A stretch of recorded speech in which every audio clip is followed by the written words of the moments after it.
Welcome to Spring Arbor University Chapel, a bi-weekly gathering of the students and staff of Spring Arbor University. This gathering is sometimes used as a recognition ceremony for athletes and students who have proven to be exceptional in their particular field. Also, chapel is sometimes used as a platform for the students to display their many talents and skills. But Spring Arbor University's Monday and Wednesday mornings are mostly used as a time of worship.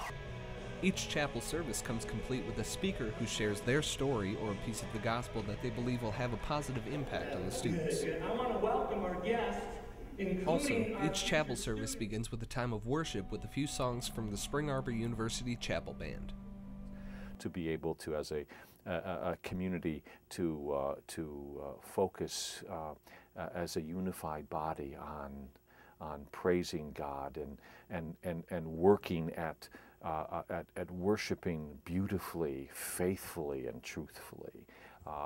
It's something that takes time to practice as a community.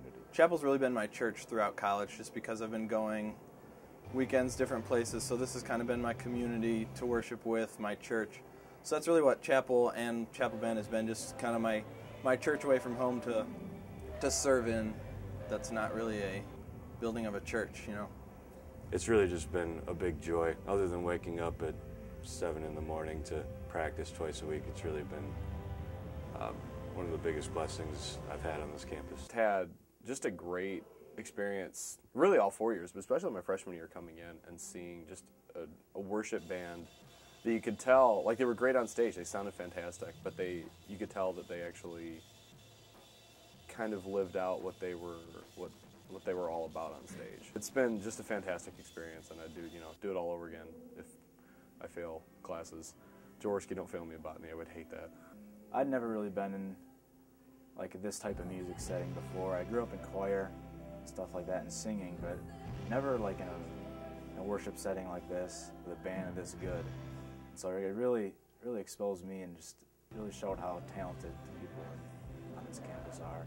There's no other place where this can happen, like where all these people get together, all the people you live with, all your friends, just come together and just worship, and for an hour take everything out, put everything aside for an hour and just worship, and it's really cool.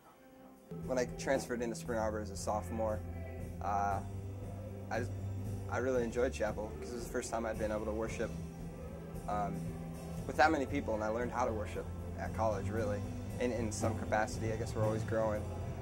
But being able to be in chapel band and being in it for 2 years and being asked to play was a huge blessing, because I don't consider myself a very good guitarist, and so chapel bands allowed me to grow as a musician and grow as a guitarist.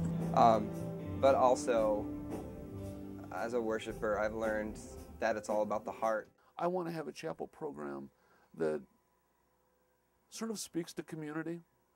That's why I love having the Talents for Christ Chapel.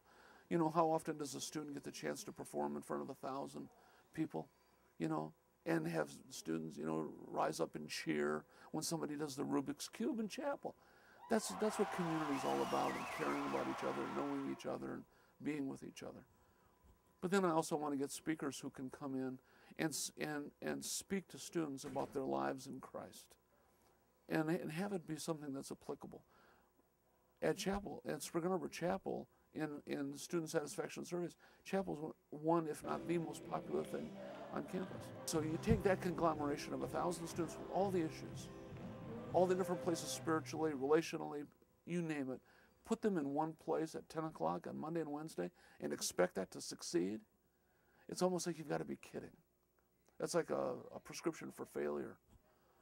And yet, I trust that if students feel as though that we value their lives and what's going on in their lives, and we're dedicated to them, that they'll come to a time like this and not see it as a requirement, but as a stream in the desert, a time in which they might just be able to even just rest, but just to come and out of the storm of their souls, to find a couple hours in the week that they can just be with their peers and connect with the Lord and worship, and maybe God would speak to their lives.